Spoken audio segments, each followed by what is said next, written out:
திருவாரூர் அரசு மருத்துவக் கல்லூரி மருத்துவமனையில் மருத்துவர்கள் பணி புறக்கணிப்பு போராட்டத்தில் ஈடுபட்டிருக்கின்றனர். இதனால் புற நோயாளிகள் பிரிவு வெறிச்சோடி காணப்படுவதான அண்மை தகவலை பார்த்துக் கொண்டிருக்கிறோம். அவசர சிகிச்சைக்கு மட்டுமே வழங்கப்படும் எனவும் மருத்துவர்கள் அறிவிப்பு வெளியிட்டிருக்கக்கூடிய நிலையில் திருவாரூர் அரசு மருத்துவமனை மருத்துவக் கல்லூரியில் மருத்துவர்கள் பணி புறக்கணிப்பு போராட்டத்தில் ஈடுபட்டிருக்கின்றனர்.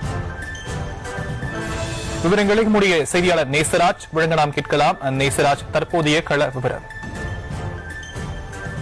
கிண்டி கலைஞர் நூற்றாண்டு அரசு மருத்துவமனையில் புற்றுநோய் மருத்துவர் பாலாஜி விக்னேஷ் என்பவரால் கத்தி குத்துப்பட்டு சிகிச்சையில் இருந்து வரும் நிலையில் இதற்கு எதிர்ப்பு தெரிவித்து தமிழ்நாடு அரசு டாக்டர்கள் மற்றும் சுகாதாரத்துறை அமைச்சர் கொடுத்த உறுதிகளை அளிக்க